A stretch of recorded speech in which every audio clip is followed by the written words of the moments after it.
não gosto de falar amém, ninguém respondeu, ficar no vazio, né? O amém significa é verdade, assim seja. Então, quando eu digo amém, eu estou confirmando aquilo que você está falando ou orando, não é? Assim seja, é verdade, amém. Então, nós vamos para Moçambique, amém. Assim seja, amém, queridos. Você vai abrir a sua Bíblia no Evangelho de Mateus, segundo Mateus. Segundo, porque conforme Mateus, né? De acordo com Mateus. Não é que nem as cartas, né? Segunda carta, terceira carta. Aqui é conforme Mateus, o Evangelho de acordo com a visão de Mateus. Capítulo 5.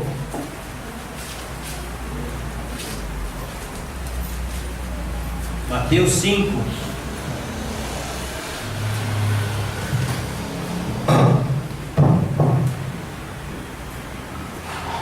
Mateus capítulo 5. Misericórdia, socorro, amém? Mateus capítulo 5, verso 1 e 2. Jesus, vendo as multidões, subiu ao monte e, tendo-se assentado, aproximaram-se os seus discípulos, e ele começou a ensiná-los, dizendo: até aqui. Pai amado, em nome de Jesus, pelo poder da tua palavra, eu peço, Senhor Deus, que o teu Espírito Santo fale conosco, Senhor, que o teu Espírito Santo nos guie a toda a verdade, nos ensine a tua palavra, Senhor. Eu te peço e te agradeço, em nome de Jesus, amém e amém, Senhor. Glórias a Deus. Eu já vinha falando aos meus amados irmãos, desde a outra semana, não semana passada, a outra semana, sobre as prioridades em meio a tantas atividades. E hoje nós vamos ver a parte 2. A outra semana retrasada foi a parte 1 desse sermão, e hoje nós vamos falar a parte 2, as prioridades em meio a tantas atividades, parte 2. Então, naquele domingo, eu comentava com os meus irmãos a respeito do nosso dia a dia, da nossa correria, da vida. É horário para tudo, principalmente nas grandes cidades, não é? É horário para chegar no trabalho, é horário para sair, é horário para almoçar, é horário de mandar a criança para a escola, é horário de médico, é horário de tudo, né? E alguns, por exemplo, marcam uma consulta, você chega lá atrasado 10 minutos, por causa do trânsito, ele já não te atende mais, porque logo a seguir já tem outra pessoa do médico a atender. Então, essa correria danada na vida, essa correria louca das grandes cidades, de tal maneira que nós vamos deixando as nossas prioridades de lado, não é? As coisas mais importantes vão ficando para trás, especialmente as prioridades no mundo espiritual, no plano espiritual. Olhando, irmãos, para a vida de Cristo, nós observamos que Jesus não fazia troca de prioridades. Ele continha as suas prioridades, e as prioridades do Senhor Jesus eram inegociáveis. E Jesus é o nosso modelo de crente. Nós temos que obedecer, seguir este modelo. O apóstolo Paulo diz em 1 Coríntios capítulo 11, verso 1: sede meus imitadores, como eu também sou de Cristo. Ou seja, Paulo imitava a Jesus e exortava a igreja a imitá-lo, porque ele imitava Jesus. Então, imitar ao Senhor Jesus significa que nós vamos obedecer aos ensinos do Senhor Jesus, praticar o que ele praticou. Imitar o Senhor Jesus significa ensinar o que ele ensinou e fazer aquilo que ele fez. Começamos então a falar na semana retrasada que uma das prioridades do crente é louvor e adoração ao Senhor. Você existe para louvar e adorar o Senhor. Assim como existem algumas ferramentas, por exemplo, o martelo serve para martelar, para pregar, né? E também para arrancar pregos. é uma ferramenta. A função do martelo é essa, não é? O serrote é para serrar a madeira. Ele não tem outra função. A igreja, a função da igreja é adorar a Deus. Adorar. Ela existe para o louvor da sua glória. Amém, querido? Amém. A segunda prioridade da igreja é oração e jejum. Jesus jejuava regularmente e constantemente Jesus se retirava para um lugar deserto para orar, ou subia no monte para orar. O fato dele orar no monte não é que o monte é mais sagrado do que o deserto, porque também é para lugares desertos para orar, né? Tem gente que só acha que Deus vai responder a oração do monte. Não é. Deus vai responder a oração da fé, não importa onde você esteja, né? Jonas clamou ao Senhor, estava no ventre de um peixe, né? Deus ouviu a oração dele. Oração e jejum deve ser uma das nossas prioridades. Orai sem cessar. Fora isso, nós estimulamos a igreja a fazer o seu tempo a sós com Deus, que é um tempo de oração, leitura da palavra e louvor e adoração ao Senhor. A terceira prioridade que o Senhor Jesus nos ensinou é pregar e ensinar a palavra de Deus. Pregue a palavra, aonde você estiver. O apóstolo Paulo, Lucas escrevendo as palavras, né, do apóstolo Paulo, o Senhor disse para o Paulo o seguinte: prega, fala e não te cala, porque eu tenho muito povo nesta cidade. Então, pregar a palavra de Deus é uma grande bênção para nós, povo de Deus. Pregar a palavra não é só aqui do púlpito da igreja. Tem gente que pensa que pregar a palavra é só aqui. Não, na hora que você está falando de Jesus para alguém lá fora, você está pregando a palavra de Deus. Aí essa pessoa se converte. Na igreja primitiva era assim: as pessoas eram ganhas lá fora. Quando elas vinham para a igreja, já vinham para ser edificadas e aprenderem a palavra do Senhor. Hoje nós vamos continuar falando das prioridades em meio a tantas atividades. E eu vou partir então na quarta prioridade. A quarta prioridade é o treinamento teórico e prático dos crentes para fazerem a obra de Deus. Aí em Mateus capítulo 5, verso 1 e 2, diz que Jesus, vendo as multidões, subiu ao monte, assentando-se, aproximaram-se os seus discípulos, e ele começou a ensiná-los, dizendo... Aí vem as bem-aventuranças. Depois você pode ler na sua casa as bem-aventuranças, né? Jesus então ensinava seus discípulos segundo o padrão da época, segundo o modelo dos rabinos. Ele se assentava para ensinar. Hoje, nos nossos dias, na hora do sermão, o pastor habitualmente fica em pé, o pregador fica em pé para pregar a palavra de Deus. Jesus, entretanto, apesar de seguir o modelo rabínico, ele não ensinava como os escribas e fariseus. Jesus tinha autoridade naquilo que ele falava.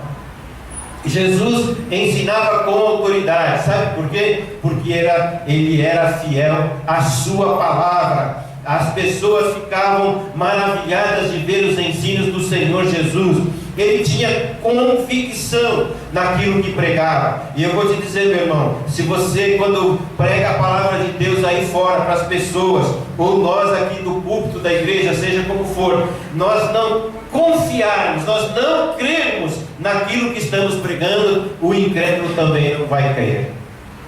Ele não vai acreditar naquilo. Conta-se uma história de que há muitos e muitos anos atrás, um circo chegou numa cidade onde tinha uma igreja, uma pequenina igreja evangélica, mas que aquela igreja não prosperava, não crescia, não aumentava de números. E o circo chegou na cidade e fizeram aquela passeata, e à noite o circo estava lotado de gente. E a igreja tinha lá um grupinho pequeno de pessoas. O pastor inconformado foi falar com o palhaço do circo. Escuta, como é que eu Estou aqui há 16 anos, não consigo encher a igreja de pessoas, e vocês chegaram aqui no final de semana, enche o círculo de pessoas. E o palhaço do círculo disse para ele: é porque você prega a verdade como se fosse mentira, e eu prego a mentira como se fosse verdade. Entendeu? Nós temos que pregar a verdade como sendo verdade da palavra de Deus. Amém, gente? Amém. O Verbo encarnado já veio ao mundo, é Jesus Cristo, e Ele então é a palavra. No princípio era o Verbo estava com Deus, o Verbo era Deus. Essa palavra usada aqui é Logos, que também poderia ser traduzido por palavra, mas foi traduzido por verbo. No princípio era a palavra estava com Deus, e a palavra era Deus. Quando ele falou lá no princípio da criação, haja luz, era a palavra criativa de Deus, Jesus Cristo. Além de Cristo ser a palavra de Deus, ele tinha uma diferença dos escribas e fariseus: ele não era hipócrita, ele vivia o que pregava. Muitos pastores dos nossos dias, muitos pregadores, estão vivendo uma hipocrisia no púlpito de suas igrejas, pregando aquilo que não vivem, e por isso que a palavra não gera vidas. Jesus, ao terminar o sermão do monte, ele se assentou, pôs-se a ensiná-los, dizendo, e ao concluir esse discurso, capítulo 5, 6 e 7 de Mateus, aí diz a palavra: as multidões estavam maravilhadas da sua doutrina, porque as ensinava com autoridade e não como os escribas. Jesus sentava-se, ensinava os discípulos teoricamente, depois os enviava para pregar a palavra de Deus. Primeiro o treinamento teórico, depois o treinamento prático. Não é assim hoje, entre aspas, pelo menos, que as escolas, as faculdades deveriam funcionar. Algumas funcionam em parte, né? Dá o ensino lá na classe, depois o aluno tem que ir para fazer o estágio, para aprender na prática o que fazer. Os estudiosos afirmam que Jesus foi o pedagogo dos pedagogos. Nós, irmãos, procuramos treinar a igreja aqui através dos nossos cursos de treinamento e através da prática. Amado, a maior bênção para uma igreja, para um crente, é ele se converter, entregar a vida para Jesus, e daí uns tempos ele está servindo a Deus, fazendo a obra de Deus. Foi treinado. Nós queremos treinar você para que você possa fazer a obra de Deus. A minha maior alegria é ver pessoas que se converteram há pouco tempo atrás, que nós discipulamos, que eu batizei, e agora essas pessoas já estão trabalhando e fazendo a obra do Senhor. Ver pessoas se convertendo ao Rei dos Reis, Senhor dos Senhores, sendo ensinadas, sendo treinadas. E o treinamento ele é muito importante, tão importante quanto a oração, porque não adianta você se converter, passa 20 anos, 15, 20 anos, e você não faz nada na obra de Deus. Que nem conversando tempo atrás com o Neilson, ele falou de uma pessoa que estava numa certa igreja há tantos anos e não sabia um versículo da palavra de Deus de cor. Então, eu sou discípulo de Jesus, e você? Amém. Eu, como discípulo, preciso seguir o meu mestre, mas também aprender a fazer discípulos, porque o meu Senhor, o nosso Senhor, já fez tudo por nós. Ele deu a própria vida, Ele veio a este mundo, Ele nasceu numa humilde estrebaria, realizou seu ministério na unção e no poder do Espírito Santo, e reuniu um grupo de 12 homens, treinou aqueles homens, ensinou, treinou e os enviou a fazer discípulos de todas as nações. O nosso aqui, no nosso caso, no nosso ministério, treinamento prático, ele começa lá no seu discipulado. Quando o teu discipulador fala para você: hoje você vai orar. Aí o novo crente, todo tímido, dá uma risadinha amarela e fala: ainda não estou preparado. Não sei se já aconteceu isso com você. Aí você fala para ele, então vai, tudo bem, hoje eu vou orar, mas semana que vem é você. Ele vai passar uma semana inteirinha treinando a oração, pensando em como que ele vai orar ali na frente do discipulador dele, porque não tem o hábito de orar. Esse treinamento continua na célula, no pequeno grupo multiplicador, quando o líder pede para o discípulo, novo convertido, trazer o quebra-gelo a próxima semana. Ele passa a semana inteirinha com aquela apostila procurando o quebra-gelo, como é que ele vai fazer aquele quebra-gelo, e meu Deus, me ajuda, Senhor, e pede ajuda para alguém. Já começou o teu treinamento prático. Já fez o quebra-gelo? Já fez? Por isso que você riu. Então a gente começa esse treinamento aí. Que bênção, que alegria. Pessoas que nunca falaram publicamente. Pessoas que nunca falaram publicamente, agora já começam a orar no 1 a 1, já começam a trazer o quebra-gelo e vai prosperando, amadurecendo, vai sendo treinado ali a responder as lições, da palavra de Deus. As lições fazem perguntas, você tem que responder, você vai aprendendo ali. Que bênção, não é? Amém ou não? Jesus Cristo assentava-se com seus discípulos, dava a teoria, depois ele os enviou os 12, deu-lhes autoridade sobre os demônios para curarem doenças, enviou para pregar o reino de Deus, para curas, dizendo-lhes: não levem nada para o caminho, nem o bordão, nem o alforje, nem pão, nem dinheiro, nem tenhais 2 túnicas.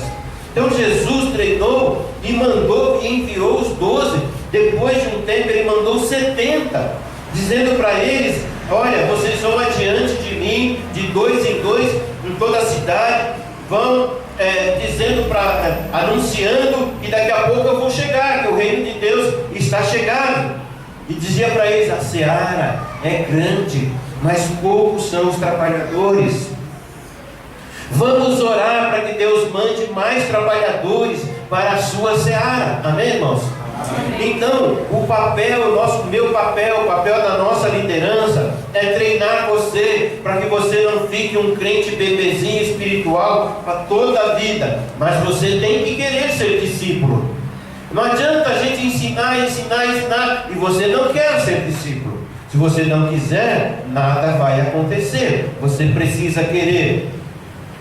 Assim, irmãos, na nossa igreja, nós temos providenciado para você o ensino da palavra de Deus, treinando você na palavra, treinando você no discipulado 1 a 1, treinando você nas células, treinando você nos cursos teóricos de treinamento que a igreja ministra periodicamente. E ainda temos o curso ministerial, o curso de teologia, que é depois do carnaval, não lembro o dia exatamente, dia 11, nós vamos retomar as aulas do curso de teologia. Então, o Senhor Jesus, uma das prioridades de Jesus era treinar os seus discípulos, tanto teoricamente como na prática, porque, irmão, crente que não é bem treinado não faz a obra de Deus. Quem sabe ensina, quem faz algum ministério na igreja ensina o outro. Se você toca um instrumento, ensina alguém. Se você canta, ensina alguém. Se você dá aula para as crianças, ensina alguém, para que eventualmente Deus te chame para outro lugar, o ministério não fique a esmo. Não fique parado. Tem alguém que você preparou e treinou para fazer o ministério. Amém? Numa época da minha vida, eu era pastor na Igreja Batista do Parque Seleta, em São Bernardo, e eu orava a Deus: Senhor, manda alguém para que eu possa ajudar a ser pastor, que eu possa treinar o ministério pastoral. Aí eu recebi o convite para dar aula na Faculdade Teológica Batista Grande ABC, e a minha classe já tinha de cara 22 alunos. Falei: Deus, eu pedi a um, o Senhor já mandou 22. E daqueles seminaristas, 2 vieram para a minha igreja, na verdade 3 vieram, mas 2 deles são pastores hoje. Um pastoreia na Bahia, em Camamu, e outro pastoreia aqui em Mauá. Então, Deus nos usa. Amém? Você vai deixando um legado, irmão, para a posteridade. Amém, querido? Amém. A quinta prioridade é fortalecer a comunhão com Deus e com os irmãos. Abra sua Bíblia em Atos 2:42.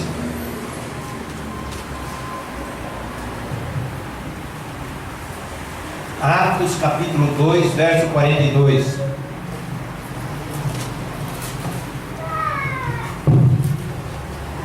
Atos 2:42. Amém? Socorro, misericórdia. Socorro é quando não sabe achar. Misericórdia é que é para esperar um pouquinho. Amém? E perseveravam na doutrina dos apóstolos e na comunhão e no partir do pão e nas orações. A quinta prioridade, então, é fortalecer a comunhão com Deus e com os irmãos no poder do Espírito Santo. Nós fomos chamados, irmãos, para ter comunhão uns com os outros. E aqui diz que os crentes de Jerusalém, a primeira igreja, chama igreja primitiva, não é porque eles eram rústicos, grosseiros, atrasados. Não, chama igreja primitiva porque foi a primeira igreja de Cristo a se reunir como igreja aqui na terra. Por isso é a primeira igreja chamada de igreja primitiva. Aqueles irmãos ali estavam reunidos em Jerusalém e eles perseveravam firmes na doutrina dos apóstolos, na comunhão. Tinham comunhão uns com os outros. A palavra comunhão a palavra comunhão no grego é koinonia, que significa, entre outras coisas, comunhão. Significa mesmo comunhão, estar associado, repartir, compartilhar, estar unido no mesmo propósito. Então nós temos comunhão com Deus e comunhão com os irmãos, estamos associados como igreja de Jesus, temos o mesmo propósito, temos a palavra de Deus em comum, a oração em comum, a fé em comum, o mesmo Deus, o mesmo Jesus, o mesmo Espírito Santo.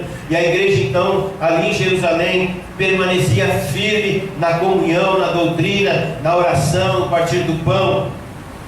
Então uma igreja que é chamada, um crente que é chamado por Deus, ele vai ter comunhão uns com os outros. A minha comunhão com você reflete a minha comunhão com Deus. A minha comunhão com Deus vai refletir na minha comunhão com vocês. Uma igreja chamada para ter comunhão uns com os outros. Uma igreja alegre vive em comunhão. Uma igreja amorosa vive em comunhão. Uma igreja acolhedora vive em comunhão. Uma igreja avivada vive em comunhão. Uma igreja abençoada vive em comunhão uns com os outros. Nós fomos chamados para ter comunhão com o Filho de Deus, nosso Senhor Jesus Cristo. Paulo escreve dizendo assim: fiel é Deus, pelo qual foste chamados para a comunhão de seu Filho Jesus Cristo, nosso Senhor. A nossa comunhão uns com os outros, então, reflete diretamente a minha comunhão com o Senhor Deus e vice-versa, como disse agora há pouco. Como você pode dizer que tem comunhão com Deus, que ama Deus e odeia seu irmão, e tem problemas de relacionamento com o seu irmão? Amado, você precisa ter comunhão uns com os outros e amar ao Senhor acima de todas as coisas. Quando nós participamos da ceia do Senhor, quando nós participamos, repartimos o pão, ali nós participamos da comunhão com o Senhor e com os nossos irmãos. Paulo diz assim em Coríntios: porventura o cálice da bênção que abençoamos não é a comunhão do sangue de Cristo? O pão que partimos porventura não é a comunhão do corpo de Cristo? Então, naquele momento da ceia do Senhor, nós também temos esta comunhão com Deus, com o Senhor Jesus e com os nossos amados irmãos. O apóstolo Paulo, em sua segunda carta aos Coríntios, afirma no capítulo 6, verso 14, que não há comunhão entre luz e trevas. Você não pode estar vivendo nas trevas, pensando que está na luz e achando que tem comunhão com Deus. Isso é um engano, é uma ilusão. A pessoa que está vivendo nas trevas está fora da comunhão com Deus e fora da comunhão com a igreja de Deus. Mas o crente que está vivendo na luz de Jesus Cristo, ele está em plena comunhão com Deus, em comunhão com o povo de Deus, que é a igreja do Senhor Jesus. Portanto, não devemos nos prender com um julgo desigual com os infiéis, com os descrentes. Não há comunhão de luz com trevas, não pode haver justiça com a injustiça, não é? Nós temos que ter comunhão com Deus, com a igreja de Deus, com o povo de Deus. Eu digo isso especialmente para me referir aos jovens jovens aí que estão pensando eventualmente num casamento, né? Então procure uma moça que é de Deus, um jovem que é de Deus, e case-se com ele, seja feliz em nome de Jesus. Porque se você for buscar um marido lá no mundo, é complicado, dois pesos, duas medidas, luz e trevas, não vai andar bem. Amém, querido? Você está me entendendo ou não? Amém. O apóstolo João, em sua cartinha, ele fala assim, sua primeira carta, ele fala assim: se dissermos que temos comunhão uns com os outros e andarmos nas trevas, mentimos e não praticamos a verdade. Mas se andarmos na luz, como ele na luz está, temos comunhão uns com os outros, e o sangue de Jesus Cristo, seu Filho, nos purifica de todo pecado. Então precisamos buscar andar na luz do Senhor Jesus. Pecados confessados. Todo mundo aqui peca, não vai pensar que a gente vai andar na luz e nunca mais vai pecar. Todos nós pecamos, mas o Espírito Santo vai mostrar o seu erro e você vai confessar ao Senhor teu Deus e pedir perdão. Amém, irmão? Amém. Precisamos viver em comunhão. Diga aí, irmão, você precisa viver em comunhão com Deus. Diga aí, com Deus, com Jesus, com o Espírito Santo e comigo. A graça de nosso Senhor Jesus Cristo, o amor de Deus e a comunhão do Espírito Santo seja com todos vós. É a bênção pastoral ou bênção apostólica que nós ministramos em todos os cultos dominicais aqui na nossa igreja. É a comunhão com o Espírito Santo, comunhão com Deus, comunhão com Jesus, com o Espírito Santo. Na vivência prática da nossa igreja, nós temos comunhão aqui no culto. Amém ou não? Aqui a comunhão, ela tende a ser mais forte com Deus. Mas nós temos comunhão nas células com os nossos irmãos, não é? Ali na célula tem um momento de comunhão, de compartilhar, né? De compartilhar a palavra e de compartilhar depois o pão, o lanche. Nós fazemos periodicamente nossos encontros ágapes, que é um momento de comunhão, é uma festa, né? De comunhão e evangelística. Ainda podemos promover passeios. Nós queremos este ano voltar a fazer os passeios que já fizemos com a igreja, passar um dia aí no litoral ou no clube, tendo um culto ali e comunhão e lazer, um churrasco, como já fizemos, né? O William já estava na igreja, né? Quando nós fomos lá no CSA, lá no Rio Grande. Tupã.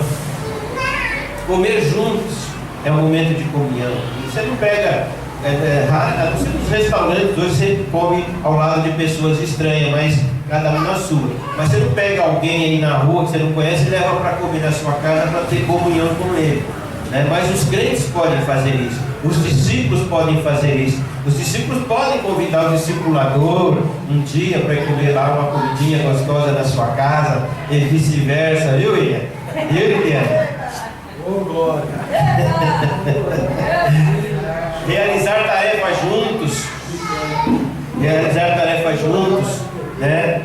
As irmãs estão aí, um dia, irmã, estamos aqui, vamos lá passear no shopping.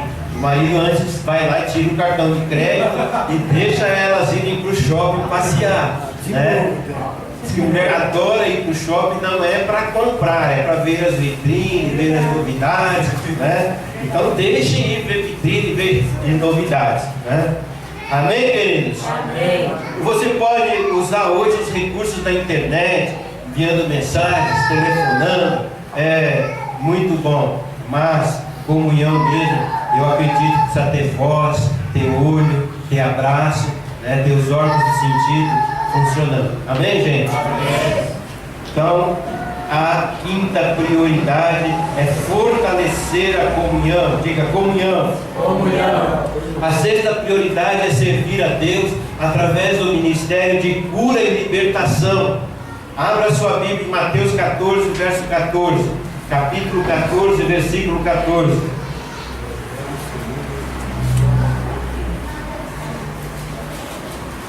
Mateus é o primeiro livro da Bíblia, do Novo Testamento.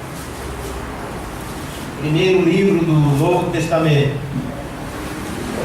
Mateus, capítulo 14, versículo 14, que diz assim: e ele é Jesus, esse ele é Jesus, ao desembarcar de uma grande multidão e compadecendo-se dela, curou os seus enfermos. Agora o verso 35 do mesmo capítulo 14. Quando os homens daquele lugar o reconheceram, mandaram por toda aquela circunvizinhança e trouxeram-lhe todos os enfermos. Amém, gente? Amém. A sexta prioridade da igreja é servir a Deus através do ministério de cura e libertação. Muitas pessoas já foram curadas através do ministério desta igreja. Outro dia eu falei aqui que eu estava sentindo falta de ver pessoas sendo curadas, e eu fui devidamente corrigido pela irmã Lu, falando: não, pastor, muita gente tem recebido curas aqui, não foi? E foi citando pessoas e pessoas que foram abençoadas com a cura, né? E uma das pessoas que você pode olhar sou eu mesmo, né? Que apesar de ter caído na mão do médico, no bisturi do médico, eu fui curado milagrosamente de um câncer do intestino, né, irmãos? Você sabe disso, você acompanhou, e depois a gente vê tantas pessoas que sofreram terrivelmente, chegando ao óbito com o mesmo problema que eu tive, né, o tumor no intestino. Então, querido, foi uma bênção de Deus na minha vida. Deus tem feito milagres aqui. Deus tem operado curas e milagres em nossas vidas. Quando Jesus mandou seus 12 discípulos, Ele falou para eles o seguinte: olha, eu dou autoridade para vocês sobre os espíritos imundos para expulsarem, para curarem toda sorte de doença e enfermidade, curai os enfermos, ressuscitem mortos, limpem os leprosos, expulsar os demônios, de graça receberes, de graça dai. Está em Mateus 10, 1 a 8. Essa parte final aqui de graça receberes, de graça dai, muitos pastores, apóstolos, bispos e apóstolos têm ignorado, têm cobrado para fazer milagres. A campanha tal, são os falsos profetas, que tudo que vão fazer tem que fazer o envelope da campanha, do propósito tal, da campanha tal, e você tem que marcar lá um valor e participar da campanha, senão você não recebe a bênção. Conversando uns meses atrás com o Sebastião, ele disse que foi numa igreja destas, que eu não vou citar o nome aqui por uma questão de ética, e um irmão que foi com ele disse: olha, você está vendo aquele rapaz lá de camisa azul? Estou. Olha bem para ele. Sebastião mirou, filmou, fixou o olho, gravou. Aí o homem sumiu, entrou lá para dentro. Daqui a pouco aquele mesmo homem volta numa cadeira de rodas, sendo empurrado numa cadeira de rodas. Aí o pastor vem e ora, e o cara se levanta e sai caminhando. Mas ele já estava em pé antes, ele não era aleijado, era um ator contratado. E há muito disso. Falsos mestres, falsos profetas, que só fazem isso para levantar dinheiro, arrancar dinheiro do povo inocente. Mas Jesus, irmão, disse: de graça você recebeu, de graça você dá. Eu fui fazer uma oração, uma pessoa veio lá na igreja uma vez para eu fazer uma oração por ela, e aí, terminada a oração, ela recebeu a bênção, queria me pagar. Falei: não, meu querido, não, aqui não é assim. Quanto que é, pastor, para você orar por mim? Não, aqui não é assim. Aqui é de graça recebeste, de graça dai. Se você sentir no coração de dar uma oferta para a igreja, aí é outra história, não é? Entendeu, irmão? Jesus então enviou aqueles homens para irem atrás das ovelhas perdidas. E nos enviou também, portanto, ide e fazer discípulo de todas as nações. Pregue o Evangelho, que chegou o reino de Deus. Irmão querido, vai lá, meu irmão, vai orar pelos enfermos. Tem um vizinho doente, pede licença, vai lá orar por ele. Anos atrás, essa irmã inclusive já partiu para a glória. A Silvia falou: bem, a Marina está com câncer, vamos lá orar por ela. E nós fomos, pedimos licença, entramos na casa, pedi licença para orar, ler a palavra de Deus. E a Marina, naquele dia, ouviu atentamente a oração. Passado mais ou menos um mês, nós fomos chamados para ir num culto na vizinha, bem em frente de casa. Ela disse: olha, você foi a primeira pessoa que falou de Deus para mim, vamos ter um culto aqui, eu quero que você vá. Estou lá quietinho no meu canto, tinha bastante gente na sala. Aí daqui a pouco o pastor Tito, falou assim: está aqui o pastor Ailton e tal, e agora a palavra está com ele. Eu vi aquele susto assim. Aí falei: o senhor quer que eu pregue, que eu tenha uma salvação? O que o senhor quer que eu faça? Aquilo que você achar melhor. Vou fazer, vou pregar, o que eu sei fazer é pregar. Preguei, e a Marina naquela noite entregou a vida para Jesus. Ela não foi curada do câncer, mas quando partiu, já estava firme na igreja, foi batizada, estava com Jesus. E um dia nos encontraremos com ela na glória celestial. Amém, querido irmão? Ide, fazei discípulos, ide atrás das ovelhas perdidas, vão curar os enfermos, ressuscitar os mortos. Irmão, você pode, você deve obedecer a palavra de Deus. Esse ministério não é exclusivamente para pastores e missionários e obreiros. Você tem um vizinho que está doente, vai lá, ora por ele, abençoa a vida dele. Caiu alguém endemoniado, vai lá em nome de Jesus, expulsa. Ai, pastor, mas eu tenho medo. Todo crente no começo tem mesmo, porque ainda não tem aquela fé firme no Senhor. Mas eu soube de uma história, lá no bairro do Bom Pastor em Santo André, uma pessoa caiu endemoniada. Aí chamaram o macumbeiro para tirar demônio, não saiu. Chamaram o padre, aí o padre veio lá com um frasquinho de água benta, jogava no demônio, o demônio ria dele. Você veio aqui para me expulsar? Você fica lá enganando aquele povo, eu te conheço. Aí o padre pegou a aguinha benta dele, ficou lá no cantinho. Aí eles lembraram que a vizinha do lado era uma senhora crente. Vamos chamar a crente. Chamaram aquela irmãzinha, uma senhorinha de coquinho na cabeça assim, ó, sabe? Simplesinha. Chegou lá, a hora que ela entrou na porta, o demônio começou a urrar e dizer: ela não, vai daqui. Entrou, simplesmente orou, em nome de Jesus, sai em nome de Jesus, e o demônio teve que sair.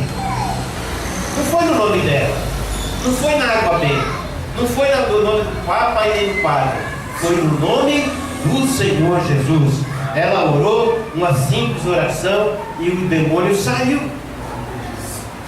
Você pode. Aquela irmã muito simplesinha, muito pobrezinha, mas cheia de fé no Senhor Jesus. Amém, meu irmão? Você entendeu isso ou não? Vai orar pelos enfermos, vai orar para libertar os cativos e oprimidos pelo diabo, e não cobre nada, porque de graça recebeste, de graça dai. Parte importante das nossas prioridades como igreja do Senhor Jesus é fazer a obra de Deus. A obra da assistência social, da cura, a obra da libertação, é visitar enfermos, órfãos e viúvas, orarmos para ajudar para que as pessoas consigam serem libertas do diabo. Olha, libertação é uma coisa que às vezes leva meses, leva tempo, às vezes é instantâneo. Que a pessoa renuncia o diabo, recebe a Jesus, acabou, fechou a porta. mas às vezes leva tempo porque a pessoa não entrega a vida dela para Jesus. E quem fecha a porta para o diabo é o Senhor Jesus. Quem tranca o cadeado é Jesus. Nós temos um ministério na igreja para ajudar as pessoas carentes, pobres, né? Nós podemos dar alimentos, podemos dar roupas, podemos dar remédios, gás de cozinha. Já fazemos isso há algum tempo, já abençoamos muitas pessoas nesse sentido. Servir a Deus de forma prática, servir a Deus orando, mas também abençoando, orando por curas, expulsando demônios. Amém, irmão? Amém. Jesus realizou milagres, curas e maravilhas. Jesus curou enfermos, curou leprosos. Jesus curou gente hemorrágica, uma mulher com hemorragia. Jesus curou gente com barriga d'água, um homem com hidrofobia, gente que tinha a mão atrofiada, Jesus curou. Gente aleijada, Jesus ressuscitou mortos, andou sobre as águas do mar, acalmou a tempestade, fez multiplicação dos pães, abençoou ali muitas pessoas e famílias com alimento, expulsou demônios. E Ele deu esta ordem também para a igreja do Senhor, para a igreja dele. A Bíblia diz que seguia Jesus uma grande multidão, por causa dos sinais que operava sobre os enfermos. No final do seu ministério, Jesus mandou seus discípulos irem e disse-lhes: ide por todo o mundo e fazei discípulos. Ide pregar o evangelho a toda criatura. Quem crer e for batizado será salvo, quem não crer será condenado. Ele fala assim: olha, em meu nome expulsarão demônios, falarão novas línguas, pegarão em serpentes, e se beberem alguma coisa mortífera, nada lhes acontecerá. Porão as mãos sobre os enfermos, estes serão curados. Ora, o Senhor, depois de lhes ter falado, foi recebido do céu, está sentado à direita do trono de Deus, de onde um dia Ele sairá para buscar a sua igreja, o seu povo. Amém? Então você tem esse poder dado pelo Senhor, a autoridade que Ele deu para os discípulos, para os apóstolos, a autoridade que Ele deu lá para os 12 e depois deu para os 70, aqui Ele deu para nós. Entendeu? Deu-lhes autoridade para expulsar. Sinais acompanharão.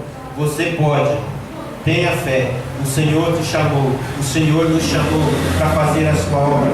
E uma das prioridades do Senhor foi curar os enfermos e libertar as pessoas cativas e oprimidas pelo diabo. Para concluir, então, quero relembrar o que já falei nesta noite. Quarta prioridade, porque já viemos lá no outro domingo com as 3 primeiras. Quarta prioridade: treinamento teórico e prático dos crentes para fazerem a obra de Deus. A quinta prioridade: fortalecer a comunhão com Deus e com os irmãos. E a sexta prioridade é servir a Deus através do ministério de libertação e cura em o nome do Senhor Jesus. Amém, amado? Querido irmão, você quer ser esse tipo de discípulo, não é? Que realmente no mundo